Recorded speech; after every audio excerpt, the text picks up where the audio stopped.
నమస్తే ఫ్రెండ్స్. ఈ వీడియోలో మనం యాంగ్రీలీ అనే పదాలను వాక్యాలలో సరిగ్గా ఏ విధంగా ఉపయోగించాలో నేర్చుకుందాం. ముందుగా యాంగ్రీలీ అనే పదానికి మీకు అర్థాలు స్పష్టంగా కావాలంటే వాటిని కింద డిస్క్రిప్షన్ బాక్స్లో బ్లాగ్ లింక్ ఇవ్వడం జరిగింది.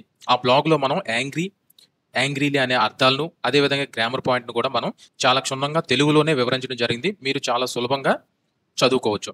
ఈ వీడియోలో మనం ఇప్పుడు యాంగ్రీలీ అనేవి ఏంటి, వీటి మధ్యన డిఫరెన్స్ ఏంటి మనం చూద్దాం.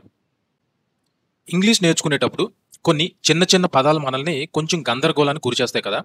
ఈరోజు అలాంటి ఒక ఆసక్తికరమైన విషయాన్ని మనం ఈ వీడియోలో చూద్దాం. ఈ వాక్యం చూడండి. He looked angry and confused. దీని అర్థం అతను కోపంగా మరియు గందరగోళంగా కనిపించాడు, లేదా అతనికి కోపంగా మరియు గందరగోళంగా అనిపించింది అని. ఇప్పుడు ఇక్కడ యాంగ్రీ బదులు యాంగ్రీలీ వాడొచ్చా అని ఒక సందేహం రావచ్చు. అంటే he looked angrily and confused అని రాయొచ్చా? లేదు, రాయకూడదు. ఎందుకు రాయకూడదు ఇప్పుడు చూద్దాం. ఈ వాక్యంలో లుక్డ్ అనేది మనం మామూలుగా చూశాడు అని అర్థంలో కాకుండా కనిపించాడు లేదా అనిపించింది అని అర్థంలో వాడుతున్నాం. అంటే అతను ఎలా ఉన్నాడో, ఎలా కనిపించాడో చెప్పడానికి వాడుతున్నాం. హీ లుక్డ్ యాంగ్రీ అంటే అతను కోపంగా కనిపించాడు. హీ లుక్డ్ కన్ఫ్యూజ్డ్ అంటే అతను గందరగోళంగా కనిపించాడు. ఇక్కడ యాంగ్రీ మరియు కన్ఫ్యూజ్డ్ అనేవి అతని గురించి చెప్తున్నాయి. అంటే అతని స్థితిని, భావాన్ని వివరిస్తున్నాయి. ఇవి ఇంగ్లీష్లో యాడ్జెక్టివ్స్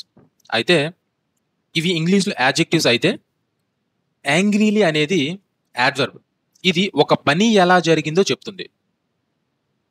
ఉదాహరణకు he looked angrily at the door. ఈ వాక్యంలో లుక్డ్ అంటే అతను తలుపు వైపు చూశాడు అని అర్థం. ఎలా చూశాడు? కోపంగా చూశాడు.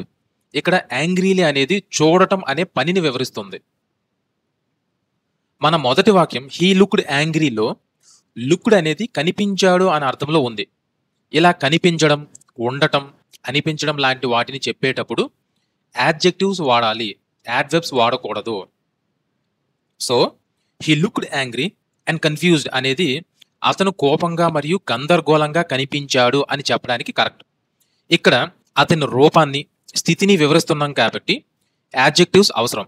చూసారా, చిన్న తేడానే కానీ అర్థం మారిపోతుంది. ఇంగ్లీష్లో ఇలాంటి చిన్న చిన్న విషయాలపై దృష్టి పెడితే ఈజీగా నేర్చుకోవచ్చు. ఇంతకుముందు హీ లుక్డ్ యాంగ్రీ వాక్యంలో యాంగ్రీ బదులు యాంగ్రీలీ ఎందుకు వాడకూడదో నేర్చుకున్నాం కదా. అక్కడ లుక్డ్ అనేది కనిపించాడు అనే అర్థంలో ఉంది కాబట్టి అతని స్థితిని చెప్పే యాంగ్రీ అనే యాడ్జెక్టివ్ వాడామని తెలుసుకున్నాం. అలాంటివే మరికొన్ని ఉదాహరణలు చూద్దాం. ఇంగ్లీష్లో బీ ఫార్మ్స్ అని కొన్ని ఉన్నాయండి. బీ ఫార్మ్స్ అంటే is, am, are, was, were, seem, appear, feel, sound, smell, taste మరియు కొన్నిసార్లు లుక్ వంటి కొన్ని వెర్బ్స్ ఒక సబ్జెక్ట్ని, దాని స్థితిని, రూపాన్ని లేదా అనుభూతిని వివరించే పదంతో కలుపుతాయి. వీటిని లింకింగ్ వెర్బ్స్ అంటారు.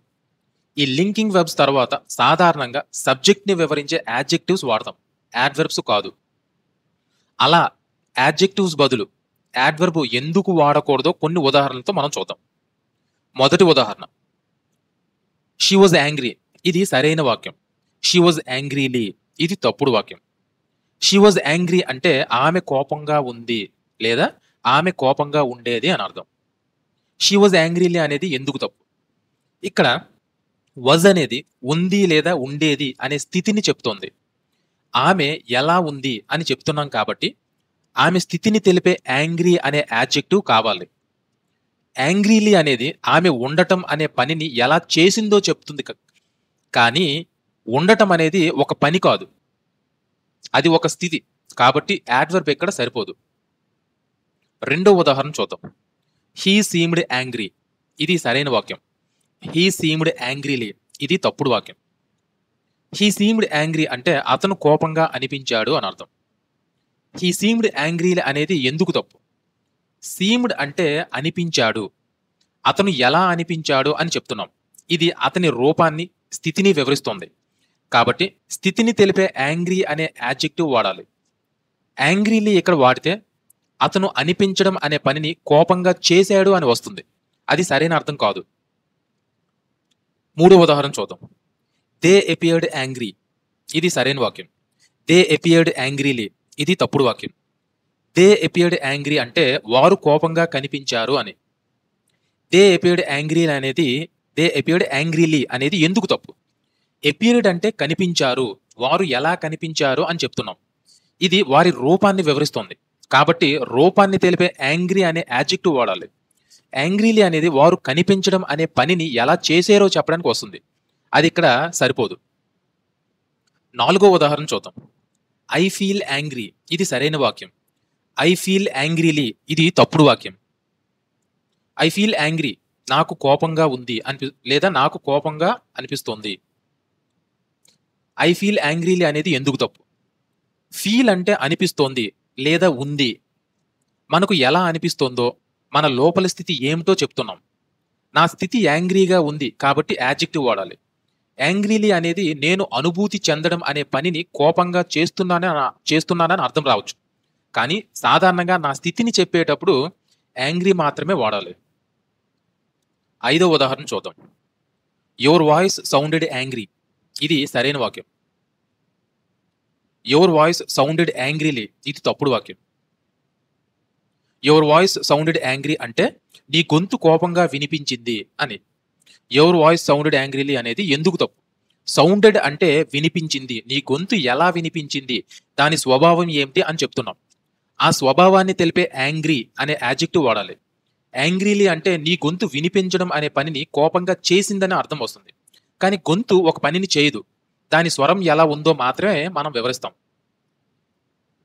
చూసారా, లింక్ చేసే verbs be, seem, appear, feel, look, sound, smell, taste వంటివి తరువాత సబ్జెక్ట్ యొక్క స్థితిని, రూపాన్ని లేదా అనుభూతిని వివరించడానికి యాడ్జెక్టివ్స్ వాడతాం. యాడ్వర్బ్స్ అనేవి వెర్బ్స్ పనులు ఎలా జరిగాయో చెప్తాయి.